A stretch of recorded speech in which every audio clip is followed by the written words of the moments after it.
Welcome Tamil stocks friends. May 27 செவ்வாய்க்கிழமை இன்றைக்கி market update பார்க்கலாம். அப்புறம் NHPCயோட ரிசல்ட் வந்திருக்கு, அதையும் பார்த்துருவோம். ஃபஸ்ட்டு மார்க்கெட் அப்டேட் பார்க்கலாம். சென்செக்ஸ் 455 புள்ளி அதிகரித்து 82,176 இருக்குது. நிஃப்டி 50 148 புள்ளி அதிகரித்து 25,001 இருக்குது. நிஃப்டி பேங்க் 173 புள்ளி அதிகரித்து 55,572 க்ளோஸ் ஆகிருக்கு. சிங்கப்பூரில் ட்ரேட் ஆகிற நம்மளோட கிஃப்ட் நிஃப்டி 25 புள்ளி குறைஞ்சி 25,023 க்ளோஸ் ஆகிருக்கு. வெளிநாட்டு முதலீட்டாளர்கள் 135 கோடிக்கு வாங்கியிருக்கிறாங்க. உள்நாட்டு முதலீட்டாளர்கள் 1,745 கோடிக்கு வாங்கியிருக்கிறாங்க. குருடாயில் 3 புள்ளி இறங்கி 5,252 க்ளோஸ் ஆகிருக்கு. நேச்சுரல் கேஸ் ஸ்டேபிளாக இருக்குது 279. கோல்டு 486, கிட்டத்தட்ட 50% குறைஞ்சு 95,935 க்ளோஸ் ஆகிருக்கு. சில்வர் 42 புள்ளி அதிகரித்து 98,045 க்ளோஸ் ஆகிருக்கு. அமெரிக்க டாலருக்கான இந்திய ரூபாயோட மதிப்பு கிட்டத்தட்ட 85 ரூபாயா இருக்குது. நம்ம 86 ரூபா வந்துருந்துச்சு லாஸ்ட்டு 3 டேஸ்க்கு முன்னாடி. இப்போ ₹1 வரைக்கும் நல்லா குறைஞ்சிருக்கு. அதுக்கான விவரத்தை இந்த வீடியோவில் எடுத்து பார்க்கலாம். அப்புறம் இன்றைக்கி ரிசல்ட்டு டிவிடெண்ட் அறிவிக்கக்கூடிய சில கம்பெனிகளை பார்ப்போம். LIC இந்தியா இன்றைக்கி ஆடிட்டிங் ரிசல்ட் அறிவிக்கிறாங்க, கூடயே ஃபைனல் டிவிடெண்ட் அறிவிக்கிறாங்க. May 27 Q4 result. அப்புறம் NMDC ரிசல்ட் அறிவிக்கிறாங்க, டிவிடெண்ட் அறிவிக்கிறாங்க, Q4 result. Hindustan copper auditing result, final dividend அறிவிக்கிறாங்க, Q4க்கான ரிசல்ட்டு. அப்புறம் மிண்டா கார்ப்பரேஷன் அவங்களும் ஆடிட்டிங் ரிசல்ட் அறிவிக்கிறாங்க, ஃபைனல் டிவிடெண்டும் அறிவிக்கிறாங்க.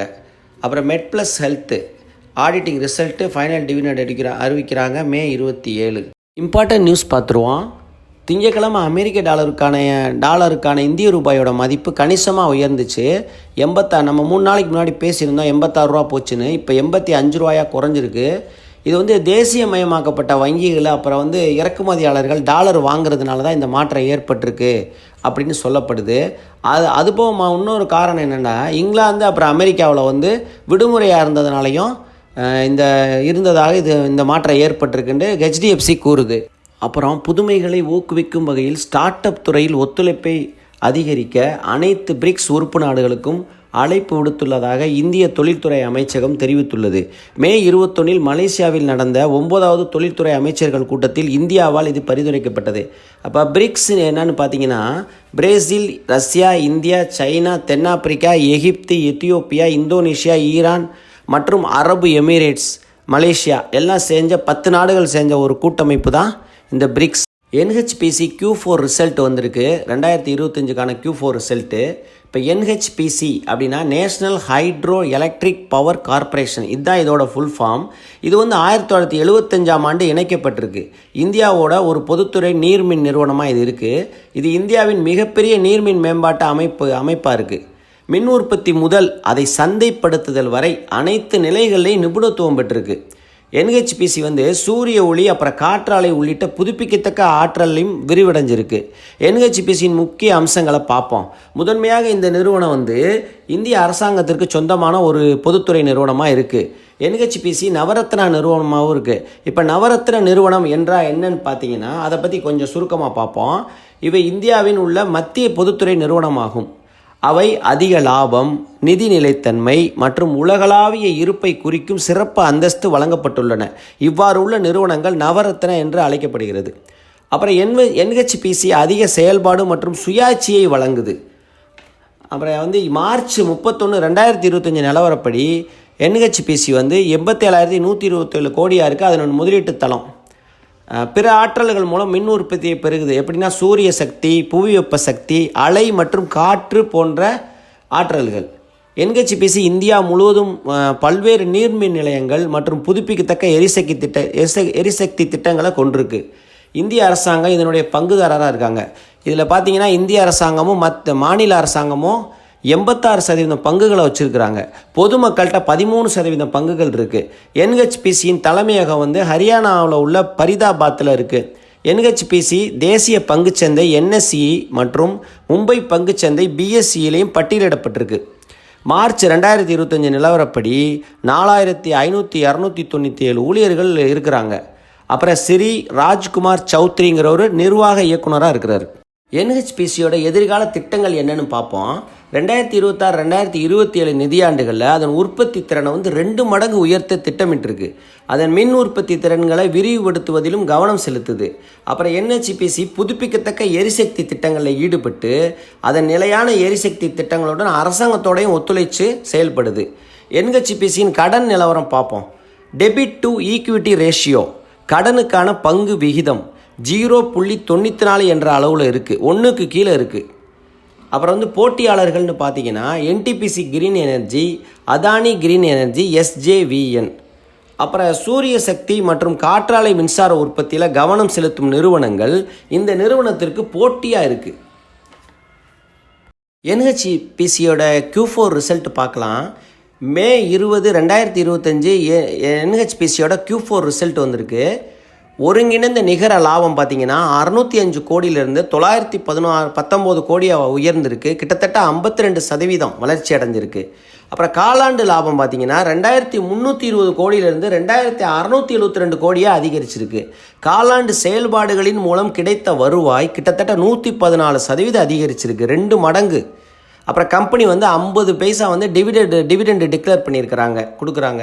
ஏப்ரல் மாதத்தில் கம்பெனி 800 மெகாவாட் ஹைட்ரோ எலக்ட்ரிக் திட்டமும் 107 மெகாவாட் நீர் மின்சார திட்டமும் மொத்தம் 300 மெகாவாட் சூரிய சக்தி நிலையத்தை இயக்கிக்கிட்டு இருக்கு.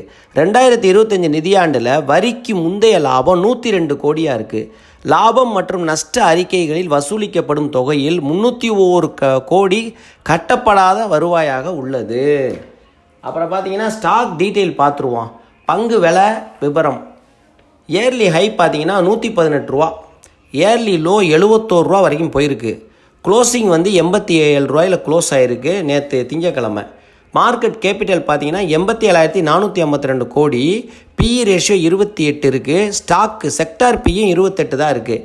புக் வேல்யூ 37 இருக்குது. 2.3% அதிகம், கிட்டத்தட்ட 2 மடங்குக்கு மேலே அதிகம். கன்சிடர் பண்ணுற ப்ரைஸுன்னு பார்த்தோம்னா 75 ரூபாய்க்கு கன்சிடர் பண்ணலாம், 70 ரூபாய்க்கு கன்சிடர் பண்ணலாம், 68 ரூபாய்க்கு கன்சிடர் பண்ணலாம். 63 ரூபாயில் ஒரு ஸ்ட்ராங் சப்போர்ட் இருக்குது. அந்த சப்போர்ட்டை உடைக்கிறதுக்கு வாய்ப்பு ரொம்ப ரொம்ப ரொம்ப கம்மி. இந்த பங்கோட இன்ட்ரென்சிக் வேல்யூ பார்த்தீங்கன்னா இதோட பங்கு இருந்தால் உள்ளார்ந்த மதிப்பு இது என்ன விலை பெறும் அப்படின்னு பார்த்தீங்கன்னா 100 ரூபாயின்னு சொல்கிறாங்க நிபுணர்கள். இப்போ உள்ள விலைக்கு இப்போ உள்ள ரேட்டை பார்க்கும்போது 100 ரூபா பெறுங்கிறாங்க. அப்புறம் வந்து ரேட்டிங் ஏஜென்சி வந்து ரேட்டிங் கொடுத்துருக்குறாங்க, அதை பார்த்துருவோம். முதல் வந்து இந்தியா ரேட்டிங் அண்ட் ரிசர்ச் என்ன சொல்லியிருக்காங்கன்னா AAA ஸ்டேபிள்னு கொடுத்துருக்குறாங்க. நிலையான கண்ணோட்டத்துடன் கூடிய மிக உயர்ந்த கடன் தரத்தை குறிக்குது இந்த ரேட்டிங். அப்புறம் மூடிஸு BA1 BCA. மூடிஸ் வந்து இது வலுவான போட்டி நிலை மற்றும் இந்திய அரசாங்கத்தை சார்ந்திருப்பதை பிரதிபலிக்குது. அப்புறம் வந்து பார்த்திங்கன்னா ICRA கிரெடிட் ரேட்டிங் வந்து AAA நிலையான கண்ணோட்டத்துடன் உறுதியளிக்கிறது, செலவுகளை குறைந்தபட்சமாக அனுமதிக்காததை இது காட்டுகிறதுன்னு சொல்லி அவங்க ரேட்டிங் கொடுத்துருக்குறாங்க அப்புறம் கேர் பார்ப்போம். கேர் கிரெடிட் ரேட்டிங் கொடுத்துருக்குறாங்க. NHPCயோட பத்திரங்களுக்கு ஒரு நிலையான கண்ணோட்டத்துடன் AAA வழங்கியிருக்கு. கேர் பத்திரங்களோட ஒரு நிலையான கண்ணோட்டம் அப்படின்னு சொல்லியிருக்கு, அதுக்கு வந்து AAA கொடுத்துருக்கு. இப்போ என்னோட இது கருத்து வந்து பொதுத்துறை நிறுவனங்களை பொறுத்தவரையில் நீங்கள் வாங்குறது வந்து ரொம்ப கவனமாக வாங்கணும்.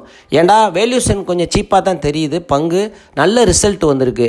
இதில் நம்ம கவனிக்க வேண்டியது என்னென்னா இந்த மாதிரி பங்குகள் வந்து தேர்தல் காலங்களில் ரொம்ப கவனமாக இருக்கணும். அரசாங்கத்தை முழுக்க சார்ந்திருக்க நிறுவனமாக இருக்குது. அப்போ தேர்தல் காலங்கள் வரும்போது நீங்கள் என்ன பண்ணணும், இந்த பங்கை வந்து நீங்கள் லாங் டேர்முக்கு வச்சுக்கிறது அவ்வளவு இதாக தெரியலை சேஃப்டியாக. ஏன்னா இது வந்து நல்லா ஏறிட்டு திரும்ப இறங்கிரும், திரும்ப ஏறும், அந்த மாதிரி உள்ள பங்கு.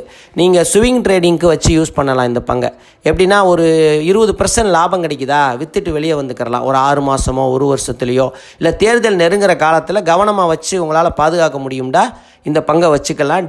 நல்ல டிவிடெண்ட் கொடுக்குறாங்க, அதனால் கவனமாக இருங்க. ஆனால் பங்கு விலை வந்து சீப்பாக தான் இருக்குது. இருந்தாலும் வந்து இப்போ உள்ள விலையில் இந்த கம்பெனியை பார்க்கும்போது இது ஒரு தங்க ஊசி தான். பக்கத்தில் போகாதீங்க, நறுக்குன்னு குத்திரும். இவ்வளோ நேரம் என் வீடியோவை பொறுமையாக பார்த்ததுக்கு என்னோடய சேனலுக்கு தமிழ் ஸ்டாக்ஸ் சேனலுக்கு சப்ஸ்கிரைப் செய்த அனைத்து நல்ல உள்ளங்களுக்கும் மிக்க மிக்க மிக்க மிக்க மிக்க நன்றி.